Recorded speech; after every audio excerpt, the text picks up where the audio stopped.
人工智慧已经会帮你写信，会帮你画画，会帮你做简报，甚至会陪你聊天，陪你谈一场不会受伤的恋爱。你口袋里的钱越来越不是那一张张可以握在手里的纸钞，而是一串躺在手机里随时可能被冻结的数字。打开新闻，这里在打仗，那里在通膨，物价涨个不停，加油站的数字越跳越高，可是年轻人却越来越不愿意结婚，越来越不敢生孩子。而我们呢，每天滑着一段又一段15秒的短影片，笑着笑着，一个晚上就这样没了。你有没有那么一个瞬间，觉得这一切好像太巧了一点，巧到不太像是随机发生的，巧到仿佛有人在很久很久以前就已经把这出戏的剧本写好了，而我们只是站在舞台上，照着早就分配好的台词，一字一句把它演出来。我知道这听起来像是疯子的妄想，可是就在34年前，也就是1992年，真的有一个人出了一本书，告诉全世界他亲眼看过那份剧本，不是全部，只是其中的几页，但光是那薄薄的几页就足以让他用后半辈子去揭发它，去对抗它。这个人叫做约翰·科尔曼。今天我们就来翻一翻他当年偷看到的那份世界剧本到底写了什么。而真正可怕的是，当我们站在2026年回过头去读，会发现上面的每一句台词几乎都已经或者正在一条一条变成现实。我们先从这个男人说起。约翰·科尔曼1935年出生，他自称年轻的时候是英国军情6处的情报官，也就是那个和007同一个单位的传奇机构。你要明白，那是一个什么样的年代？那是冷战最紧张的年代，是一个东边和西边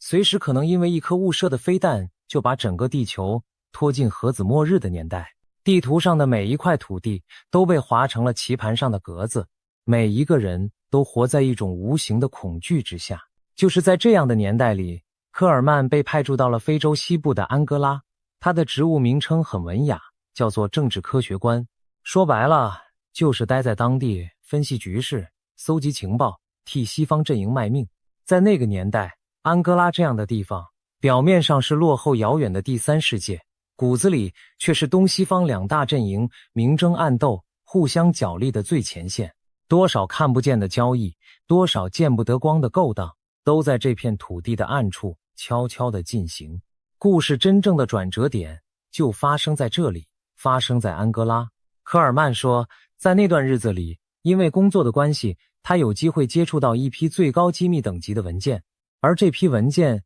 用他自己的形容是异常露骨的。露骨到什么程度呢？露骨到他读完之后，整个人被一股强烈的愤怒和一种被彻底背叛的感觉狠狠地淹没。他说，他这辈子从来没有读过那样的东西，那些文字冷静、精准，甚至带着一种居高临下的傲慢，仿佛写下他们的人根本不把活在这个地球上的几十亿人当成是人。因为那些文件让他突然意识到一件可怕的事，他在安哥拉所做的一切，他以为是在保护西方的自由与利益，其实根本不是。他真正在替之效力的是一个躲在所有国家政府背后，凌驾于所有法律之上的神秘集团。他还有他身边那些出生入死的同僚，从头到尾都只不过是这个集团手里的一颗颗棋子，他们流的血、卖的命都只是在替别人的剧本跑龙套。就是这一刻，这个情报官的人生被彻底改写了。你可以想象那种感觉吗？你以为你是在为正义而战，你以为你站在光明的这一边，结果有一天，你无意间掀开了一个角落，才发现你效忠了大半辈子的对象根本不是你的国家，而是一群你连名字都不知道的人。那种天崩地裂的幻灭，那种脚下的土地突然消失的晕眩，足以摧毁一个人，也足以重新塑造一个人。科尔曼选择了后者，他下定决心要用余生去查清楚一件事，到底是什么样的力量在真正的操控着英国和美国的政府，操控着这整个世界。请你特别注意这个细节，科尔曼不是那种在地下室里研究阴谋论研究到走火入魔的键盘侦探，他自称是体制内的人，是手握情报的局内人，他是因为无意之间看到了那些本来绝对不该被他看到的东西，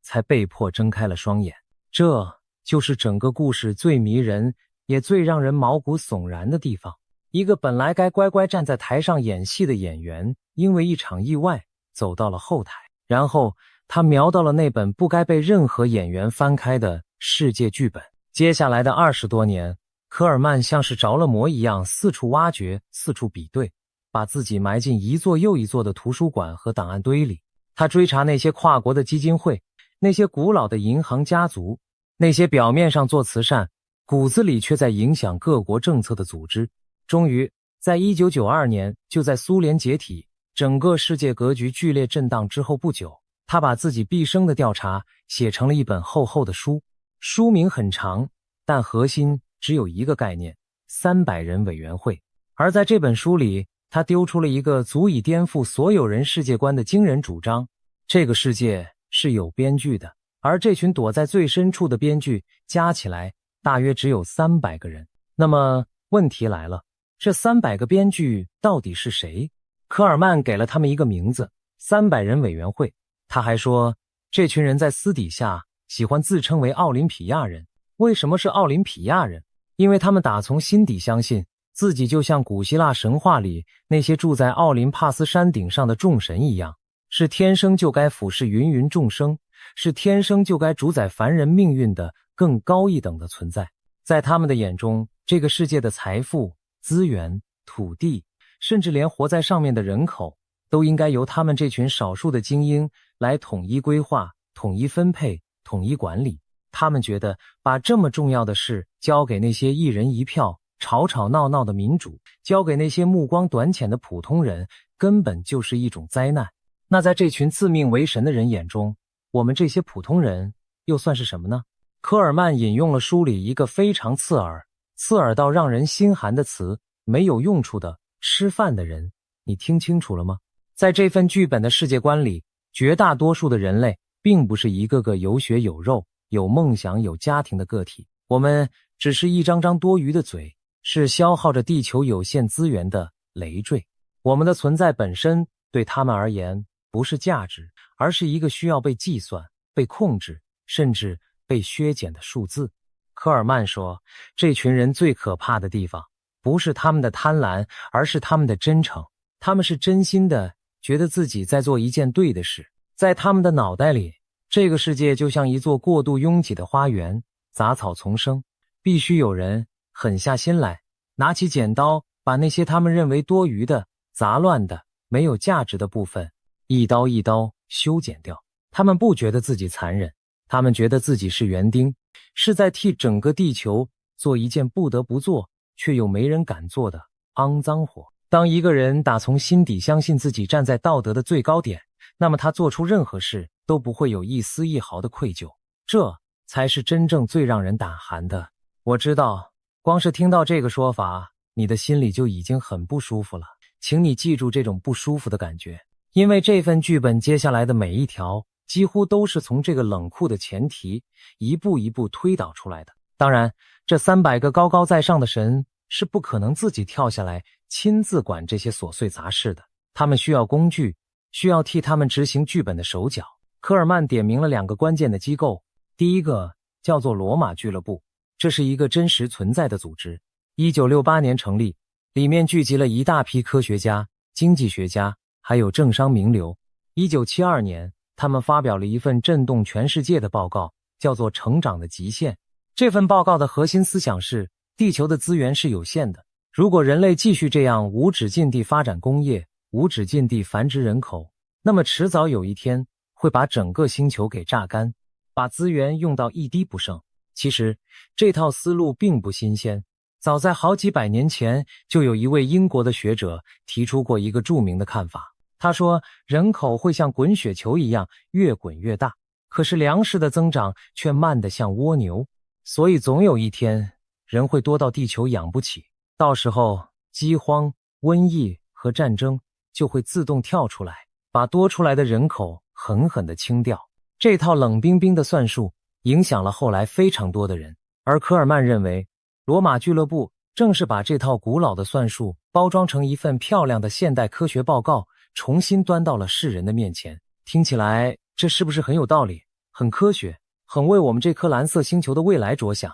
但是科尔曼的解读是完全相反的方向。他认为这套听起来无懈可击的理论其实是一块精心缝制出来的遮羞布，它真正藏在底下的目的是替一个冷血的计划铺路。什么计划？把西方世界辛苦建立起来的工业一块一块地拆掉，同时想尽办法让那些被他们称为多余的吃饭的人慢慢的、安静的消失。第二个机构更加隐秘，叫做塔维斯托克研究所。这个位在英国的机构从成立开始就专门研究一件事，人的心理，更准确地说是研究怎么大规模的去操控一整群人的情绪、恐惧和想法。据说这个机构最早的根可以一路追溯到2次世界大战期间，那时候各国都急着想知道一件事，要怎么样才能让前线的士兵不崩溃，要怎么样才能让后方的整个国家乖乖地相信政府想让他们相信的一切。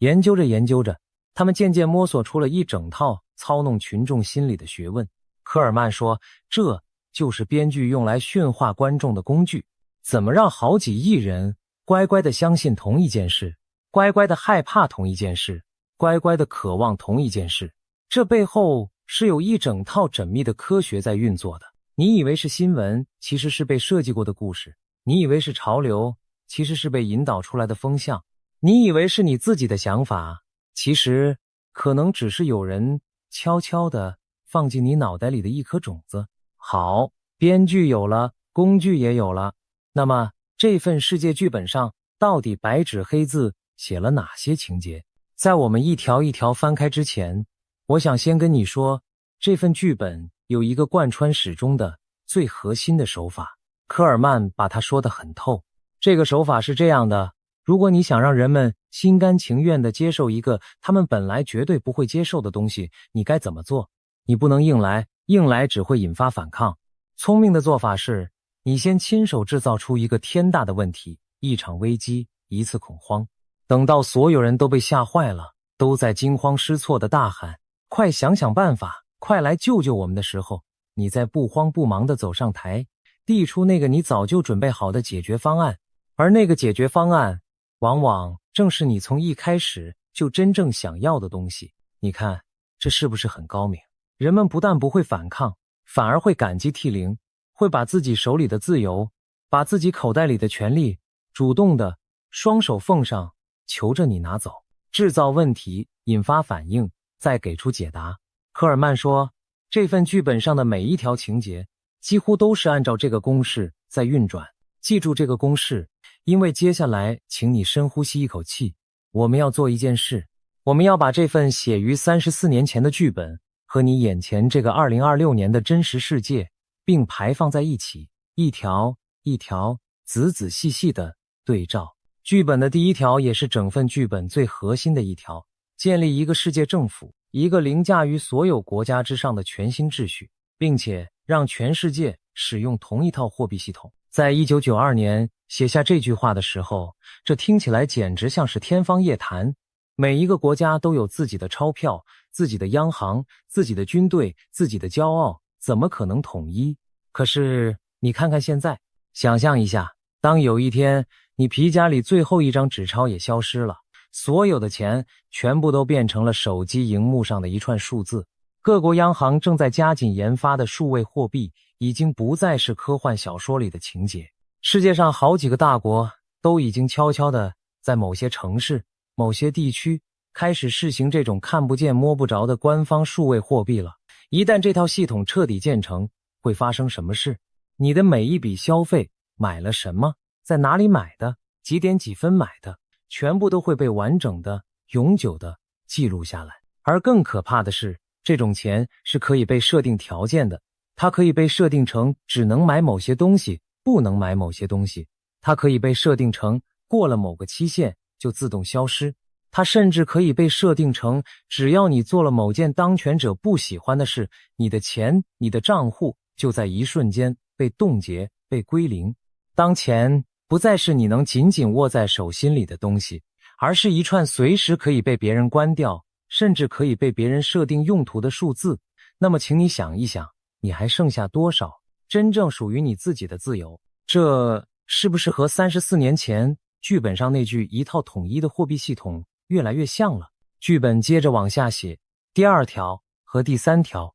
彻底摧毁所有的国家认同和民族自尊，以及瓦解人们的宗教信仰，特别是其中影响力最大的那些。编剧的逻辑其实很简单，如果你想让全世界所有人都心甘情愿地接受一个世界政府的统治，那么你就必须先做一件事，让他们忘记自己到底是哪一国人。一个还会为自己的国家、为自己的文化、为自己的祖先感到由衷骄傲的人，是很难被一条鞭子赶进同一个篮里管理的。一个心里还相信着某种高过金钱、高过权力的信仰的人，也是很难被收买、很难被吓倒的。所以这2样东西，民族的根和心里的信仰，恰恰是编剧眼中最碍事的2块石头。于是剧本要的是一个没有根的世界。在这个世界里，国界越来越模糊，传统越来越被当成笑话，信仰越来越淡薄，每一个人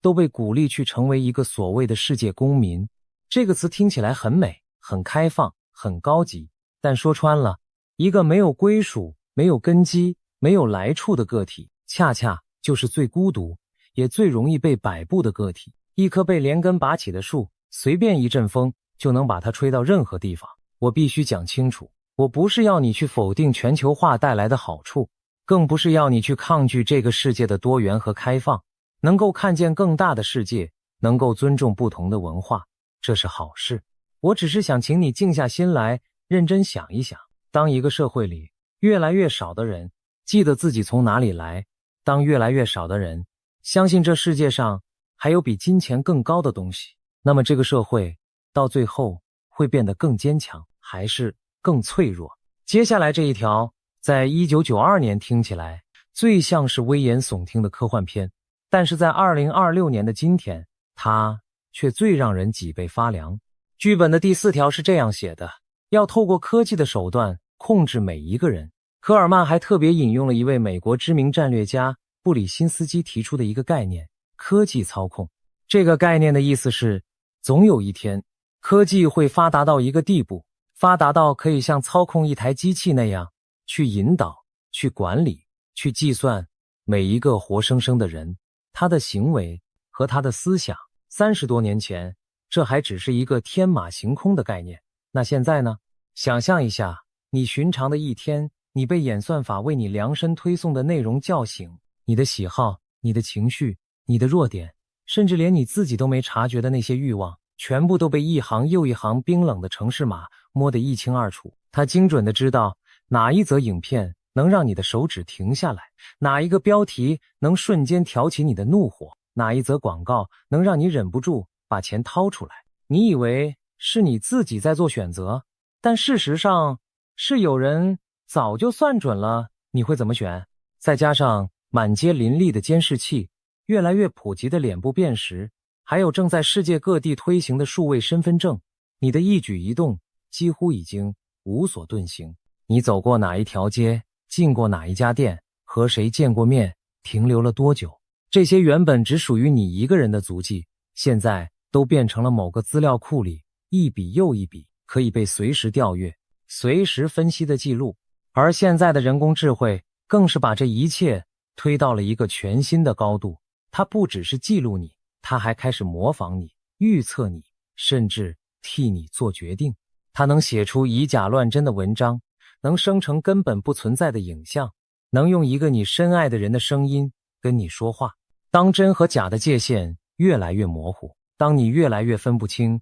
荧幕上的那个人到底是真实的还是被制造出来的，那么要操控你眼中的世界又还有多难呢？而最吊诡的是，这一切都是我们自己心甘情愿一步一步走进去的。没有人拿着枪逼你把脸交给辨识系统，是我们自己为了解锁手机快一点，主动把脸凑上去。没有人逼你把你的行踪、你的喜好、你的人际关系全部上传，是我们自己为了那一点点的方便那一点点的折扣，那一点点的赞，主动把他们双手奉上。科尔曼如果还活着，看到这一幕恐怕会苦笑，因为这份剧本根本不需要一座监狱来关注我们，它只需要给我们一只舍不得放下的手机，我们就会亲手替自己打造一座看不见的牢笼，然后住得心满意足。而这还不是这份剧本里最高明的一招，最高明的是剧本上的另外一条，第11条，让人们永远地沉浸在被娱乐淹没的状态里，用大量无意义的消遣，用刺激的影视，用激情的运动赛事，把人的注意力牢牢地黏住，让他们没有时间，也没有力气，更没有那个心情去思考那些真正重要的、真正攸关他们自身命运的事情。早在古罗马时代，那些聪明的统治者就已经把这一招玩得炉火纯青了。他们给人民免费的面包，盖起巨大的竞技场，让人民每天都有热血沸腾的角斗可以看，老百姓有饭吃，有热闹可以看，自然就不会去管那些国家大事，不会去问我的权力到哪儿去了，我的税金花到哪儿去了。后世的历史学家把这套统治术叫做面包与马戏。那么今天这份剧本用的又是什么面包，什么马戏？是那永远也滑不到底的短影片，是那一打开就再也停不下来的手机游戏，是那一部接着一部让你熬到天亮眼睛通红也舍不得关掉的影集，是那一场接一场让全世界为之疯狂的比赛和演出。我们从来没有像今天这样被这么多这么好玩这么让人上瘾的东西团团包围着。可是你有没有发现，我们也从来没有像今天这样这么难以集中精神，这么少愿意抬起头来认认真真的去想一想这个世界到底正在发生什么。我们的注意力被切成了一块又一块的碎片，短到连一篇完整的文章都快要读不下去了。如果真有那么一份用来驯化观众的剧本，那么他的这一招可以说是大获全胜。剧本的第5条要终结所有的工业化。还记得前面我们提到的罗马俱乐部吗？还记得那份成长的极限报告吗？科尔曼说，这第5条就是那份报告藏得最深的真正目的，把西方那些曾经冒着黑烟象征着力量与繁荣的工厂、钢铁厂、制造业通通关掉搬走，最后只留下电脑和服务业。支持这套说法的人会这样告诉你，看看美国那一片曾经无比辉煌的工业心脏地带如今变成了什么样子，人们叫它锈带。一座座工厂倒闭、生锈、荒废，杂草丛生，多少蓝领工人失去了他们世世代代赖以为生的饭碗，整座的城市跟着一起凋零，年轻人纷纷离开，留下来的是一片死气沉沉。然后再看看近年来许许多多打着环保旗号要求各国减少生产、降低排放，甚至要求大家少吃肉、少开车、少用电的种种政策，他们会说，这不就正是剧本里写的去工业化吗？让你以为这一切都是为了拯救地球，但其实是有人正按着计划把一个又一个国家的根基悄悄地抽空。当然，我必须非常诚实地告诉你，这个解读是有很大争议的。批评科尔曼的人会反驳说，工厂外移到成本更低的地方，产业升级换代，重视环境保护，这些事情的背后都有着非常现实也非常合理的经济和科学原因，根本不需要一个300人的神秘集团在暗地里操盘。气候变迁是真实的科学议题，污染对人的伤害也是真实的。难道为了反对所谓的阴谋，我们就要假装这些问题都不存在吗？把这一切原本就会发生，甚至本来就该被重视的事，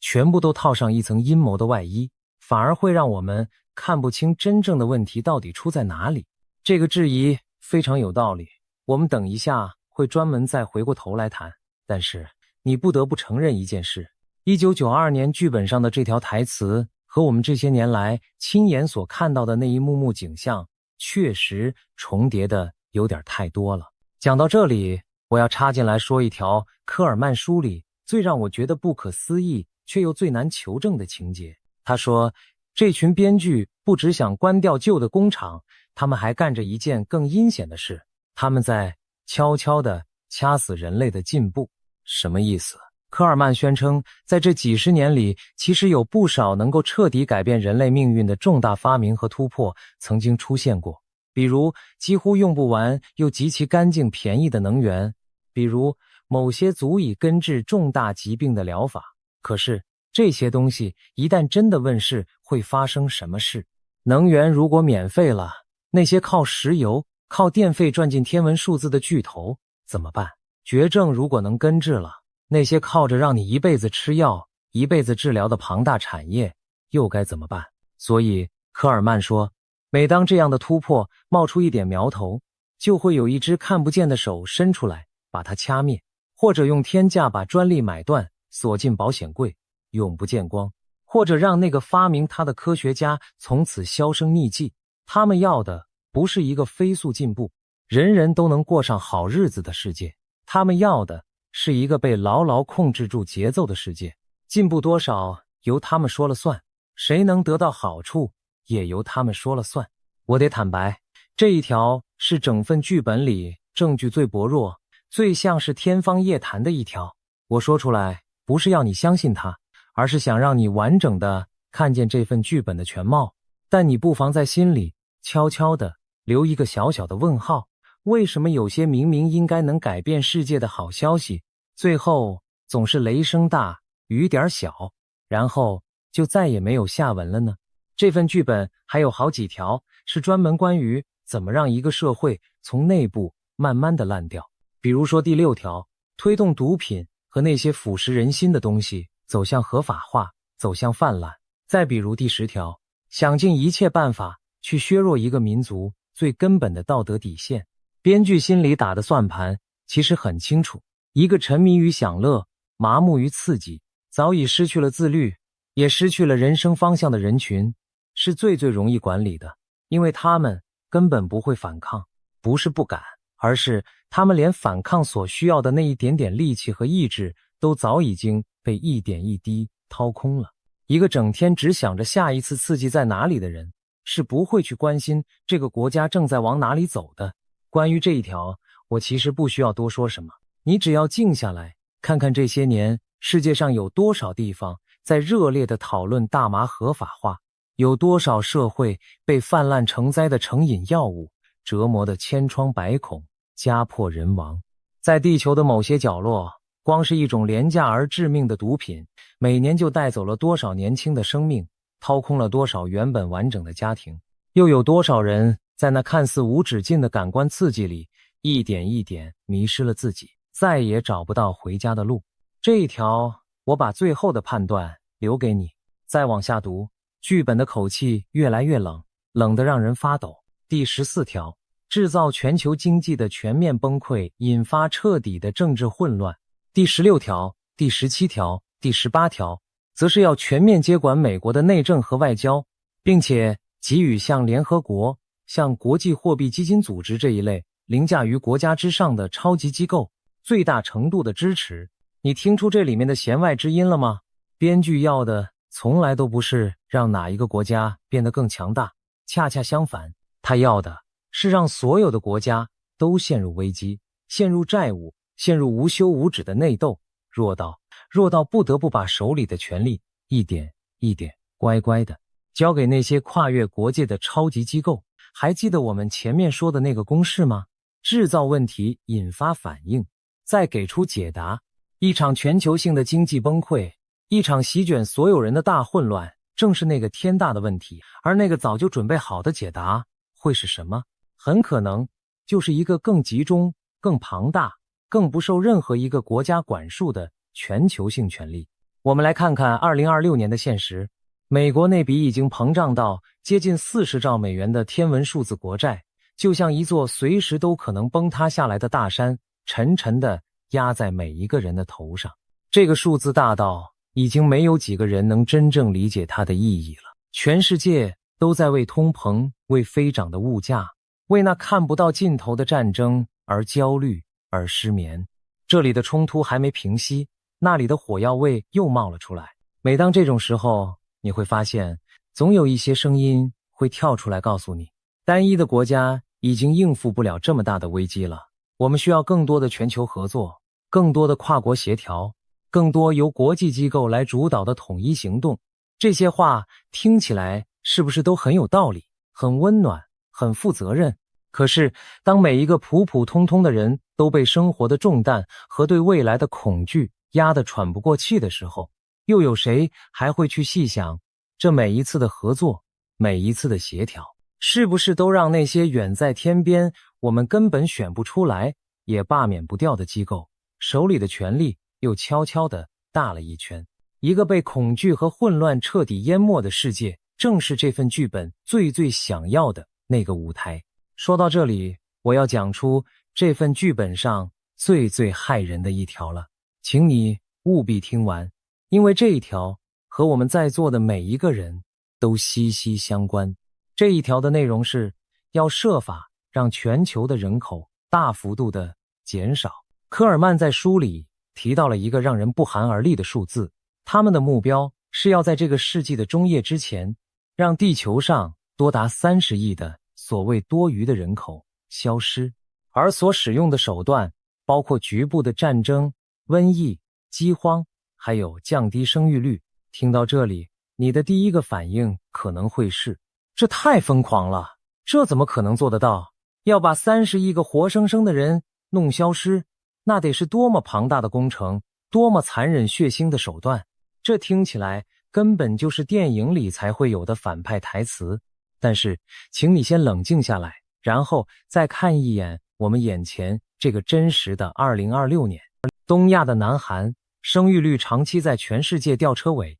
低到一个连一个孩子都生不满的骇人地步。你知道这是什么概念吗？这代表着这个民族正以肉眼可见的速度自己在缩小，在凋零。专家甚至已经算出来，如果照这个趋势走下去，再过几代人，这个曾经充满活力的民族会少掉一大半。而我们所在的台湾，还有日本，还有对岸的中国大陆，全部都深深地陷进了少子化的泥沼，怎么也爬不出来。远在地球另一端的欧洲也好不到哪里去。年轻人不想结婚，结了婚的不想生孩子，好不容易生了一个的再也不想生第二个。放眼望去，一个又一个曾经人丁兴旺的国家正在不约而同的安安静静的走向人口的萎缩。这难道全都只是偶然吗？你想想看，这些国家散落在地球的各个角落，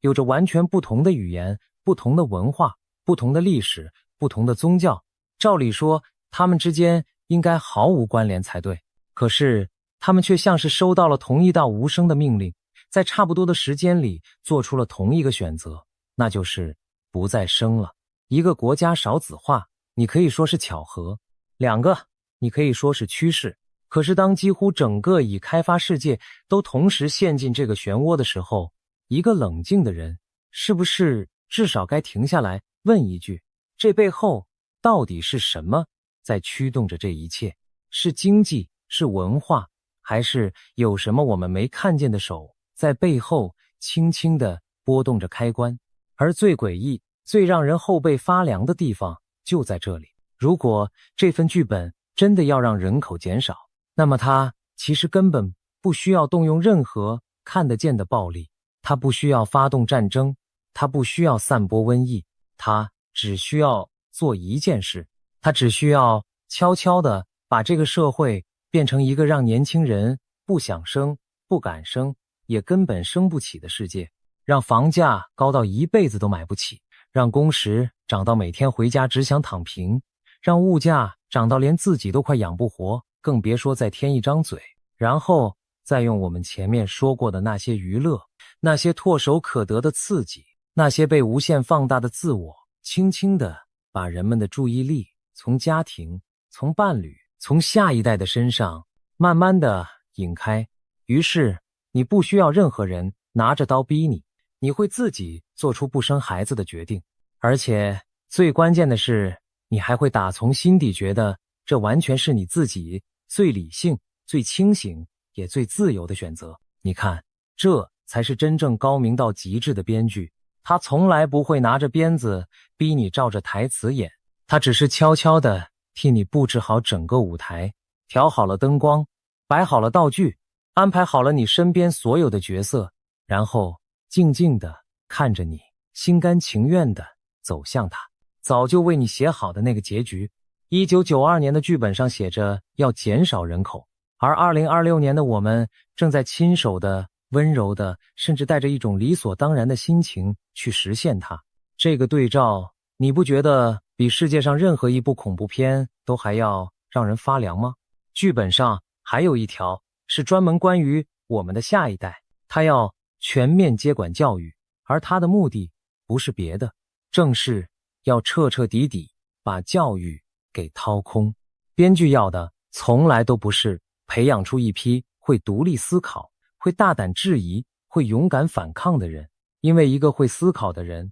是危险的，一个会问为什么的人是难以控制的。他要的是一批又一批知识浅薄、立场容易被引导、只懂得服从、只懂得消费的乖巧观众。所以当你看到关于该教什么、不该教什么的种种争论闹得沸沸扬扬，当你发现有些教育越来越不是在教人怎么去思考，而是在教人该想什么、不该想什么的时候，当你发现孩子们认得上百个明星，却说不出几个真正改变了人类历史的人物的时候，也许在那么一个瞬间，你会突然想起34年前剧本上的这一句冰冷的台词。好，把这21条台词整整念完一遍，你可能已经有点喘不过气了，但是我相信此刻在你的心里一定也有另外一个声音在悄悄地问，这会不会只是事后诸葛？任何一个人只要写下一大堆模模糊糊的坏事，那么经过了30多年，撞中个几条，不是再正常不过了吗？这个质疑非常非常合理。所以接下来我要说一件事，一件让很多原本抱着怀疑态度的人都闭上了嘴的事。那是发生在更早1986年的事。当时的科尔曼在他的著作里公开地点名了一个机构，叫做美国国家侦察局，并且他斩钉截铁地断言，这个机构才是美国整个情报系统真正的最高层，他的地位甚至在那个大名鼎鼎、无人不知的中央情报局之上。问题就出在这里，在1986年，绝大多数的美国人连这个机构的名字都没有听过。为什么？因为它的存在本身就是一项最高机密。这个秘密一直要等到整整6年之后，也就是1992年，美国官方才终于松了口，承认确实有这么一个单位的存在。换句话说，科尔曼在官方正式公开承认的整整6年之前，就已经准确地说出了这个秘密机构的名字和他真正的地位。一个局外人，一个被那么多人当成是疯子的阴谋论者，他到底是怎么知道连大多数国会议员都被蒙在鼓里的事？就是这石破天惊的一发命中，让他那本写于1992年的书从此蒙上了一层怎么也挥之不去的神秘色彩。于是当2026年的我们再一次回过头去读那份剧本，去工业化的袖带，无孔不入的监控，摇摇欲坠的债务，节节败退的生育率，还有那一个又一个权力越来越大的跨国机构，每一条都像是有人拿着一份今天刚出炉的报纸，在30多年前就先一步把标题给写好了。这到底是巧合，还是他真的看过那份剧本？讲到这里，你可能会有一个疑问，如果这本书真的这么准，那它写于34年前，为什么偏偏是在这几年才突然又红了起来，又被一群一群的人重新翻出来讨论个不停？这是一个很好的问题，而答案本身就很耐人寻味。你回想一下这几年我们一起经历了什么？一场席卷全球的大瘟疫，让整个世界几乎在一夜之间按下了暂停键。我们被要求待在家里，被要求保持距离，我们的行踪被一个又一个的应用程式记录得清清楚楚。紧接着，一些国际上极具影响力的论坛和组织开始大谈一个听起来既宏大又模糊的概念。他们说这是一次重新设定全世界的好机会。他们描绘了一个未来，在那个未来里，他们说你将会一无所有，但是你会很快乐。你将会一无所有。当这句话传遍世界的时候，多少人都愣住了，因为他和科尔曼在34年前写下的那些台词实在是太像了。一个你不再拥有任何东西，所有的一切，房子、车子、工具，都只能向那些大机构租借，而你的一举一动都被数位系统牢牢掌握的世界，这不正是那份剧本想要的舞台吗？再加上这几年数位货币的试验一个接一个的展开，人工智慧像爆炸一样闯进了我们每一个人的生活，一切都在以一种前所未有的速度加速狂奔。于是，那些原本觉得科尔曼是疯子的人，那些原本对这本旧书嗤之以鼻的人，突然之间背脊一阵发凉。他们发现，那本被丢在角落里积满灰尘的旧剧本，上面的情节竟然一条一条正在他们眼前活生生的上演。一本书能在它出版30多年后，因为现实越来越像它而重新爆红，这件事情本身，无论你信不信它，都已经足够让人深思了。但是我答应过你，要诚实，要把故事的两面都摊在你面前，所以现在我们必须走到这个故事的另外一面。让我们先把那股毛骨悚然的感觉暂时放一放，然后你会发现，科尔曼的这个故事其实从头到尾都布满了破洞。第一个破洞，他从头到尾口口声声地说自己是军情6处的情报官，正是因为这个身份，他才看到了那份世界剧本。可是一直到他2021年过世，这几十年里，他始终从来都没有拿出过任何一张纸，任何一份文件，能够证明他真的当过情报员。一个自称来自体制最核心的人，却连最基本的一份服役证明都拿不出来，这件事情本身就非常可疑。整个故事最关键的源头，整份剧本的合法性所在，竟然建立在一个完全无法被验证的自我宣称之上。第二个破洞更有意思，你可能在网络上看过一段话，被人们说成是另一位美国大战略家布里辛斯基讲的，内容正是关于那个神秘委员会是怎么控制美国的。很多人把这段话当成是铁证，但是当有人去认真查证之后，却发现这段话根本就不是布里辛斯基说的，他真正的出处正是科尔曼自己那一本1992年的书。你听懂这里面的荒谬了吗？也就是说，一句书里的话被人张冠李戴，摇身一变成了大人物的证词，然后再反过来替这本书背书。这就好像我写了一句话，然后到处告诉别人这是某个名人说的，最后再拿这个名人的名气来证明我说的是对的。这种绕来绕去，自己证明自己的循环论证，正是阴谋论最常见也最容易骗倒人的套路。还有一个很多人特别爱讲的说法，他们说，你看，连美国中央情报局的资料库里都收藏了科尔曼的这本书，这足以证明它有多么重要，多么真实，重要到连情报机构都要偷偷收藏。听起来是不是很唬人？但是真相是这样的，这本书之所以会出现在那个资料库里，唯一的原因只是因为它被发现是恐怖分子宾拉登藏身处里的众多藏书之一。当年的行动之后，情报单位把从那个藏身处搜出来的所有资料全部数位化、建档、公开。科尔曼这本书只是那一大堆战利品里毫不起眼的一本。换句话说，那根本不是中情局的认证，那只是一份战利品清单。一个恐怖分子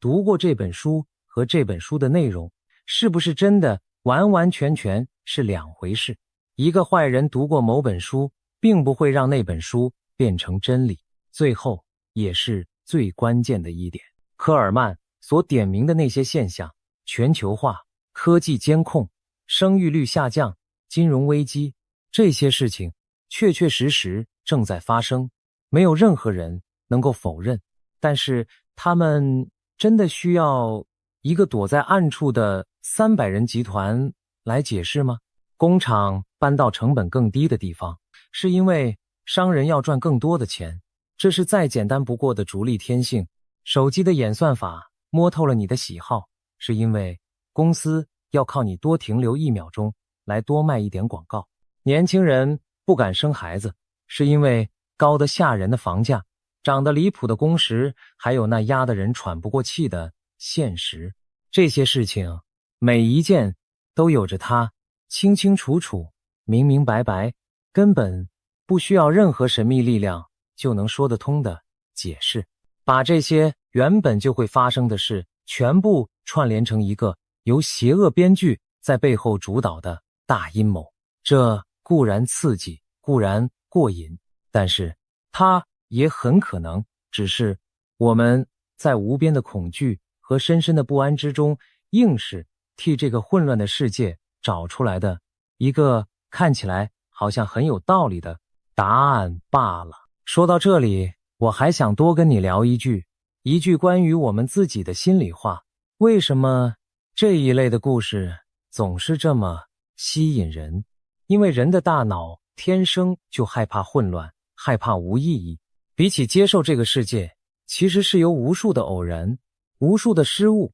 无数说不清道不明的力量胡乱搅和在一起的这个事实，我们的大脑其实更愿意相信这一切的背后有一个清晰的、看得见的主谋，哪怕那个主谋是邪恶的，因为一个有主谋的世界至少是有规则的，是可以被理解的，甚至是有人可以去恨、去对抗的。而一个纯粹混乱，谁也说不准明天会怎样的世界，才是最让人恐惧的。所以你看，阴谋论某种程度上其实是一种温柔的安慰，它帮我们把这个乱七八糟的世界整理成了一个有头有尾、有好人有坏人的故事。这也正是为什么我们在听这类故事的时候要格外的小心。所以说了这么多，那份世界剧本到底存不存在？我必须非常老实的告诉你，我给不了你一个确定的答案。也许在1992年，真的有那么一个情报官在安哥拉的某一个上了锁的保险柜里瞄到了人类未来的那一页剧本。也许他只是凭着过人的直觉和大量的阅读，写下了一个弹性大到无论放在哪一个年代都能让人吓出一身冷汗的故事。而我们正是那一群站在2026年惶惶不安，急着想要替自己心里那份焦虑找一个出口的读者。但是你发现了吗？无论最后的答案是哪一个，有一件事都不会改变，那就是在我们所在的这个2026年，有些方向真的已经非常清楚了。